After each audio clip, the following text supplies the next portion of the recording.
Welcome to Last First Date Radio, featuring interviews with experts in dating, relating, and mating in midlife. And now, here's your host, Sandy Weiner. This is episode number 459 with St. Rappaport, The Power of Your Other Hand. Hi, everybody. I'm Sandy Weiner, and welcome back to Last First Date Radio, where we believe a woman of value naturally attracts respect in life and love. And if you want to feel more valued and increase your confidence and show up more authentically in your life, I wrote a book just for you, and it's called Becoming a Woman of Value, How to Thrive in Life and Love. It's filled with interviews that I've had on the podcast, stories from clients, and each chapter includes a tip and an exercise to help you step more fully into your value. It's available on Amazon for Kindle or paperback. And every week I share a tip from the book. This week's tip is step 21. And the tip is your past doesn't limit you. We often feel that we have limitations because of the way we were brought up, because of our past. And I just want you to know that we always have a chance and a choice to move forward and to unravel the past and find out how to do better in the present and the future. So I invite you to really look at every time you say, well, it's just the way it is, or I was brought up this way and that's why I am this way, to challenge your thinking and really look at what can I do differently, even though I've been brought up this way. And before I bring Esty on, I invite you to join our Facebook group. It's called Your Last First Date. And if you are looking to grow and learn and develop your relationship skills, I invite you to join us there. We are a safe space to really explore who you are in dating and relationships. And it's not a place to whine and vent and complain, because that's really what most groups do. So join us at Your Last First Date. My guest today is St. Rappaport. She's a relationship photographer and the host of the LifePix Relationships Podcast. She utilizes her experience and expertise working with individuals, couples, and experts in the field on her mission to help as many people as possible overcome challenges and live their best life. Welcome to the show, Esty. Thank you so much, Sandy. I am super excited to speak with you. I really appreciate you having me. My pleasure. So this is an interesting topic, but before we get into what the power of your other hand means and why we're talking about it today, if you can share a little bit about your background. You're very young and you're in this field. So tell us, what led you to becoming a relationship photographer, to having this podcast? You're only 22 years old. At 22, I didn't even know I had relationship issues. So tell us about you. Sure. So I always knew I wanted to be a photographer. Probably since I was 12, I got paid for it. In college, I rented a studio and had people do photo shoots there. And as I was doing more and more photo shoots, I realized that my favorite part of the photo shoots was seeing the emotion, seeing the connection, the aliveness that comes out in pictures. And the place you see that most is in intimate relationships. And so I was like, okay, I am going to specialize in that. Now, everybody thought I was crazy. Who's going to want to take pictures by you? And why should someone want to spend so much money on that? I was like, the people that are going to want those pictures are going to want me, because I'm going to have all the experience in that. And so I did that. And what we would do is we would take their favorite picture and hang it up on the wall like a vision board. Now, vision boards are really cool. I think they really set your mind in the right direction. But when you're having that problem, when there's a fight, when something's going on, it's not going to solve it for you.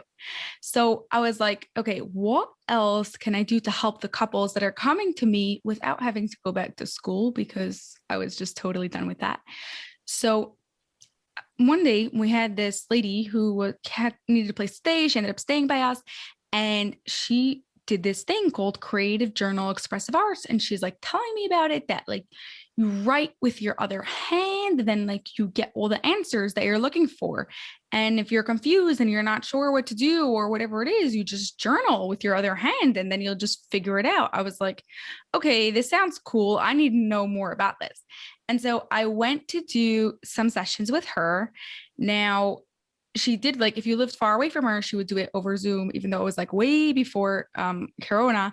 But that's how she would do it. And I was like, no, I need to get the real stuff here. And I would drive 2 hours each way to her house to go and do it in person. And it was amazing to see what happened. Like from the first session there, like I just sat there crying. I was like, I don't cry. Like, why am I just like crying and crying here? And I really learned so much about myself, was able to figure things out, reorganize my life. And like, it really changed a lot for me. So I was like, okay, so now we're going to get trained in it. And I went to get trained in it. And then I mixed it together with photography. So now what we do is we have a few sessions before the photo shoot of like what they want their relationship to look like, the photo shoot, and then afterwards, how they can actually go and get the relationship. Now they're learning tools, they're learning skills that they can go and apply anytime afterwards they have a relationship issue, or they even just want to make their relationship better, even if it's going great or anything else is happening. Now, the cool thing about this is I don't have to know what they are writing, what they are doing. I don't have to be the expert. I don't have to like have like a marriage license, like a therapy license of some sort or something like that, because it's all for them. If they want to share with me, they're welcome, but many of them don't.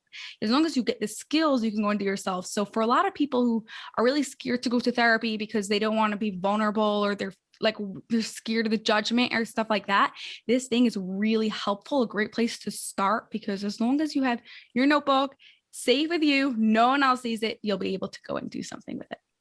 Cool. So tell us how it works. So the science? Yeah, tell us the science, and then we can practice it. I'm happy to be your guinea pig here. Not guinea pig, it's a model, because Right. we're not just testing out here, but yeah. Right. Okay, so the way it works is your dominant hand. Okay, now I'm not using right hand and left hand for a reason, even though most people are righties, because it's your dominant hand. Okay, the hand, just for people who use both hands, what we're talking about here, the dominant hand, is for people, it's the hand they usually use to write with. Okay, so the hand that you use to write with, your dominant hand, holds your consciousness, right?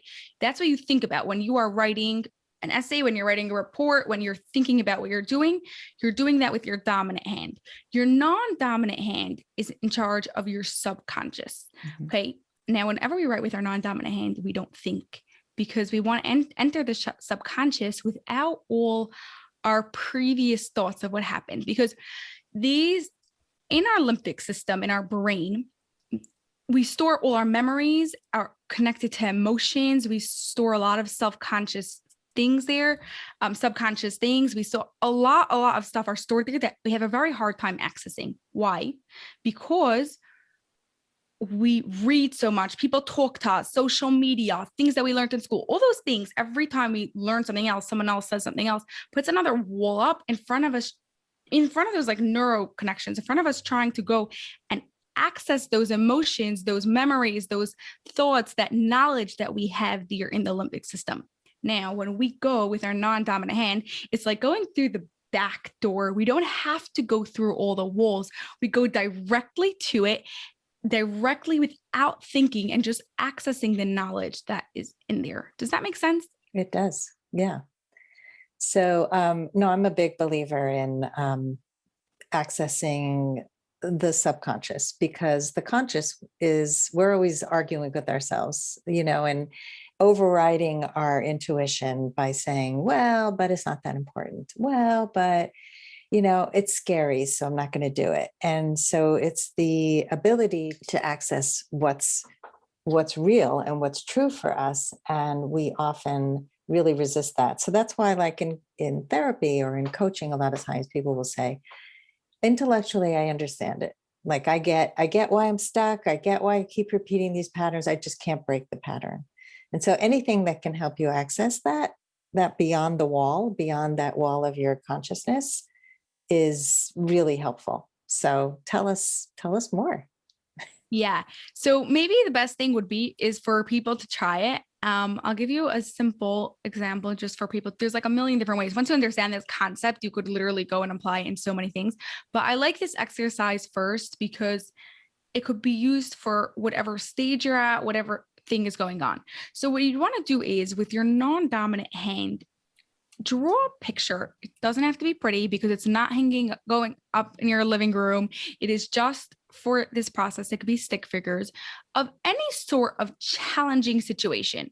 So whether it's like something that you had with your partner or something that like you planning on going on a date with someone or a job change, it could be something small, like I couldn't fall asleep last night, and it could be something bigger, like I don't know what I'm going to do, how I'm going to make ends meet this month. Whatever it is, just draw a little diagram, a little picture of what that is. Got it. Perfect. Okay. Now what you're going to want to do is you're going to want to have, best if you have like 2 markers, 2 pens is also fine. If not, 1 will work. But the point is that you're having a dialogue between your 2 hands, which is really between the conscious and the subconscious. Now, whenever you are thinking logically, whenever you are thinking consciously, you are writing with your dominant hand. So the questions are going to be thinking logically with your dominant hand. You're going to be answering the questions without thinking. Remember, we don't want to put our pre-thinking things in front of there, and just write. Okay. I'll start off by giving you some questions. And if you have more questions afterwards, go right ahead and continue the dialogue. So it goes question, answer, right? We're going back and forth between both parts. So the first question you want to write is, who are you? You're talking to the picture. Who are you? Write the question down on your paper so you access that logic part. Who are you, right? Because we want to go back and forth between both parts of our brain. Who are you? And then answer the question, whatever it is. Me eating pizza or angry wind or whatever the picture tells you. Don't think about it, just write. Your next question would be is, how do you feel? And answer the question. I feel angry, happy, sad, frustrated, joyful, excited, nervous, whatever other words come out of your brain without you thinking about it. Now, if you can't think of something, then what I suggest you do is repeat the question in the answer. So let's say, how do you feel? I feel, and then write the answer, because that way you're starting to get that side of your brain turning and you'll come up with the answer afterwards. So it was, who are you? How do you feel? Next question is, why do you feel this way? Again, you're talking to the picture. Why do you feel frustrated? Why do you feel happy? Why do you feel like no one cares about you? Why do you feel abandoned? Whatever it is, why do you feel this way? And answer without thinking. Got it. Got it? Amazing. Okay, now the last question I have for you, and then you could continue if you have more after, is what can I do to help you? Because we first started by understanding what is going on here, why we feel this way, but we don't want to be stuck here. We want to move on and really solve the problem. So what can I do to help you helps us go in that direction. Okay. Okay. Now, if you have more questions, you could go ahead and ask more questions and write those answers. So let me ask you a question. The picture I drew was of a situation. Okay. Are the questions related to that specific picture? Because that's how I saw it, but is that related? So, because I'm a little confused about how the questions relate to the picture I drew with my non-dominant hand. Let's say the first question was, who are you? You're talking to the situation. Who are you in the situation? Now, that could either be you in the situation or it could be the situation. Sometimes it depends what you want to try to understand. If it was, let's say you had an argument with someone, I'm just like saying for an example, then you might want to understand the other person. So it might be the other person. It's whatever you want to understand. Mm-hmm. Okay. Got it. That's how I did it. And great. Okay.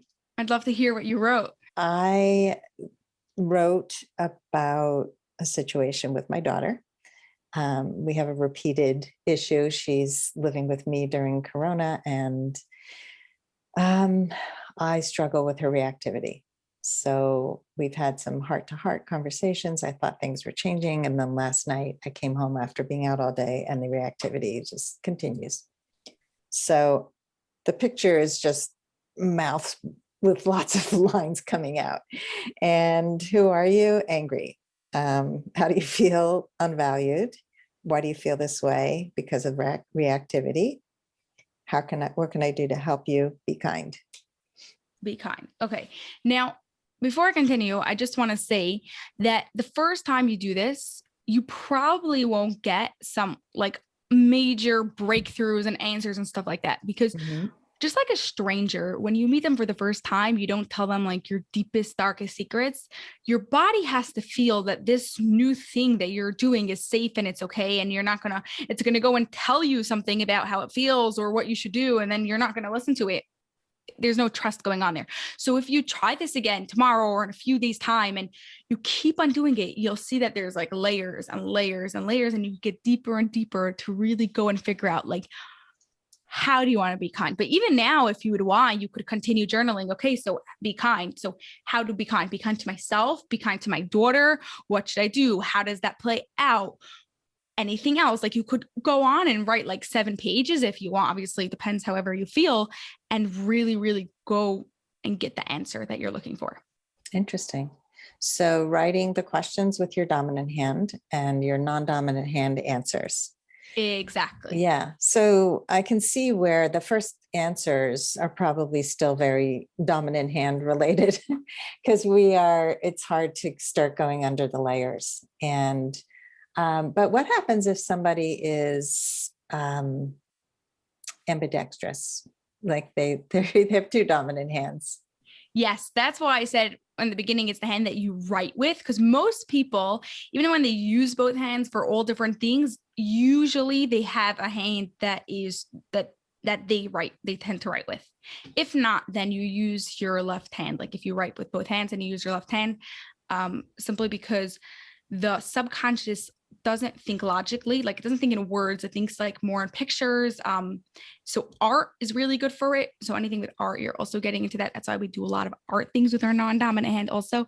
But together with it works in conjunction with the right side of your brain, more science to it, right? The right side of the brain is in charge of emotions, also in charge of, not fully, but like in general, and in charge of creativity. So those people would use their left hands. But if you write with only one, even if you use both, make sure to use the other one. Yeah. You just said left hand. It's interesting. So I have a daughter who's a lefty, actually this daughter who I'm talking about. And when she was going for her kindergarten interview, the interview was terrible.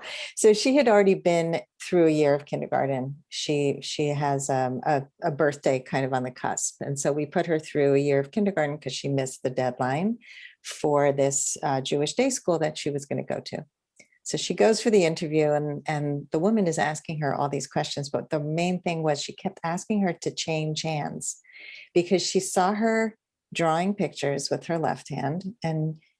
And she kept saying, are you sure you want to use that hand? Do you want to try the other hand? And I was like, what century are we living in that you're uncomfortable with her using her dominant hand?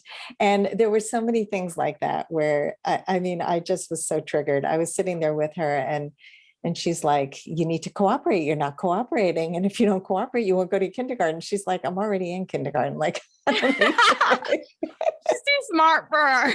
Right? But that's how so many people think. It's this rigid, if you're writing with this hand, you must be wrong. But in terms of the art and creativity, so I'm an artist and I've talked your background. Yeah, that's all my work. And when I started coaching, I used to do these workshops that were called process painting workshops. And they were not non-dominant hand. They were more about letting a person really sink into their center through a guided meditation and then putting on meditative music and having them paint for an hour and a half. And because it wasn't like, you have to draw the way this looks and you're judged for it. It was a way to let go. And people were having these incredible breakthroughs of what they were discovering about themselves. Like one woman was going through menopause and was just like crying about the loss of her ability to have more children and all the hormones that were going through her body. Like all this stuff was released. And one woman had this awareness that she needed to leave her job. All of her paintings were her in nature, like on a kayak, and she was working in Wall Street in the most, urban, horrible environment for her. And she ended up quitting and starting her own business. So it's like so many things can work in your favor. This episode is brought to you by Amazon Music Unlimited. Whenever I cook, I love listening to music from the 70s, like the Grateful Dead and Crosby, Stills and Nash, and my favorite, Joni Mitchell. With Amazon Music Unlimited, I can listen to over 70 million songs and thousands of playlists and stations. And you can now stream your favorite podcasts like Last First Date Radio. You can listen to any song, anytime, anywhere, on any device. Now, for a limited time, you can get Amazon Music Unlimited for free for 90 days. Just head on over to getamazonmusic.com/lastfirstdate to claim this offer.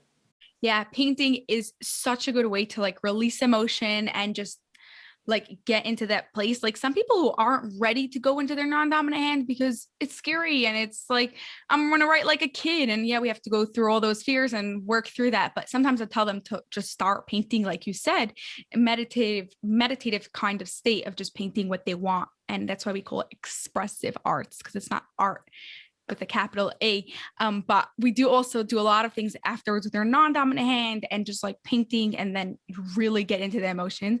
And we take it even further afterwards by they finish their painting, they do what they want, and then they ask questions just like you did here in this journal to really understand that painting. Like if let's say that person who left her job, so let's say she wanted to understand why she needs to leave the job, or what type of job should I be looking for? So now I quitted my job, but what am I looking for now? A lot of times they'll be like hidden in the painting that you're doing, and you could get those answers that way. Yeah, I totally agree with that. And what I would do at the end was have everybody spread their paintings, and we do it in a group. I've done it with one-on-one too, but I'd have people stand in front of the painting that drew them in and tell why. What about this painting evoked an emotion, and go into that. So it's similar. I have another exercise that I love, which is to paint and then rip up your painting and then recreate. Do you ever do that? Yes. Yeah, of course we do it with our non-dominant hand when we paint, but that same sort of thing. That's so cool. And I think because people get very attached to what they're creating. And when you realize that in the destruction and the recreation, you take the pieces, like I've done it in groups where groups have created something beautiful out of all the pieces together. And it just becomes a way of realizing you can let go of, holding on to things. And it's just so much that's possible when you get outside of your logical left side of your brain and get into the right side. So I totally geek out on this stuff too. Yeah, we do like so many things. We do also like with clay, different like meditative type of things, either both hands or their non-dominant hand. And then also the process of breaking it up, or sometimes like if we use earth clay, then like we'll put it outside to like disintegrate into the ground, or like collages, vision boards that we journal about them afterwards. Like I was telling you before, the pictures that we used and the photo shoots, which anyone could do at home. Like if you want, like either if you have a vision board, if you want like a certain relationship, you want it to look a certain way, you could like choose a picture that you have that really represents that. And you like, I wish I had more of that. That was such a good memory. Then journal about it, ask questions just like we did before, and like find out more how you could go and do that. Cool. So let's talk about the application in relationships. You mentioned like having that picture and doing a vision board, and when you're fighting, you can go back to a happy memory. How can we use this technique to improve communication? Yeah, communication is such a big one. So part of it is that our subconscious mind, are all connected. We have the collective unconscious, right? And what you could do is, when you know that, is you could journal for another like to understand another person, for so-called like you're having a conversation with another person.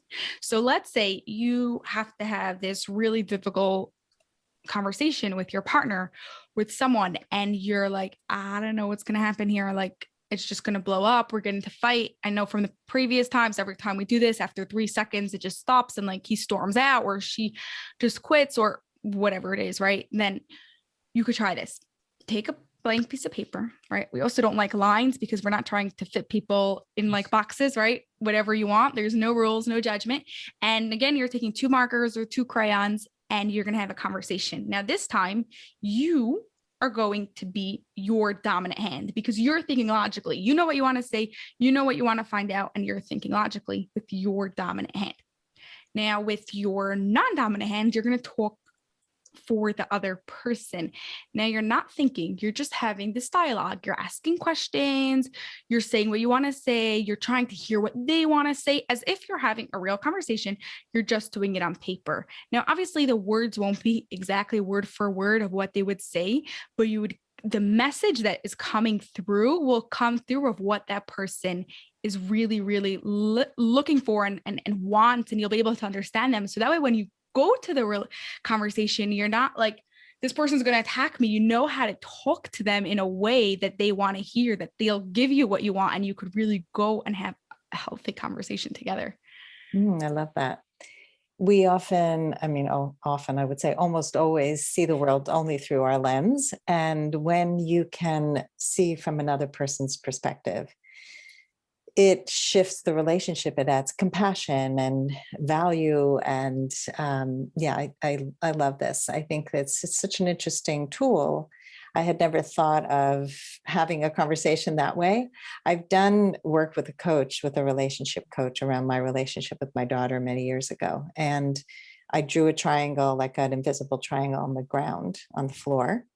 And one end of the triangle, one angle was me, one was her, and the third point was our relationship. And I stood in each point and saw it from each perspective. How could I see it from the perspective of her eyes? How could I see it from my eyes? And how could I see it from the relationship itself? And who do we both become? And it's so helpful to use different tools to really gain perspective and not just be like, oh, well, you're obviously wrong and I'm right. So that's where people get stuck. Yeah, I like that so much because like we do something called also voice dialogue. It's a little bit different method, but we bring it in also into creative journal expressive arts where you see the different parts of yourself, right? So you have your protective parent, you have your nurturing parent, your inner child, your angry child, like all those parts. And like we have all these voices going on in our brain. And one way is to go and journal about it. But another way is to really, like you said, stand in those positions of where you feel that is and have that conversation so you could really figure out that part between you. So now I'm going to start doing this also. And I always did it like with people, like with themselves, their parts within themselves. But I think now I'm going to start doing that. What you just said, like stand in different places for different people. And I'm going to start journaling. So Esty, this is just so interesting. I love that you know all this at such a young age because it's going to bode well for your future relationship. And I think it's just so helpful to have tools in your toolbox, and to preempt any problems from happening. Because if I had known then what I know now, I would have communicated very differently with my spouse. I would have had very different relationship with my children. And I think just having this kind of compassionate communication where we access the subconscious is just so crucial. So as a final question, what advice do you have for anyone who wants to go on their last first date? I think that I'm going to go with this of the journaling, that you really want to go and first of all, know what you really want. What are you really looking for on this last first date? Now, so many people like they say certain things and they know certain things and then like they want a million things and then it's like there's no one like that in this world. And if you try doing that with your non-dominant hand, get really clear. What does your soul want? What does your subconscious know you need? You could get really clear on what type of person you are looking for. And then before you go on that date, you want to journal about how that date is going to go, what you're going to do. You could visualize the success of the date. You could visualize what you're going to do and really journal about it. So that way you can really go and happen. Cool. So you're saying journal about it before? Yeah, you could journal And about it before, just like the conversation that you have, you could journal that is happening before. Same thing. You could journal about the conversation about your date before, and you could also journal about it before in like the language as if it happened afterwards. So I had this, whatever we had this great conversation. It was so good to do this, or whatever else you want to happen on that first date. yeah, cool. I like it. And I'm imagining you could also journal afterwards and, Sure. how are you feeling? Journal every Who you day. being, right? Journal, express, use dominant hands.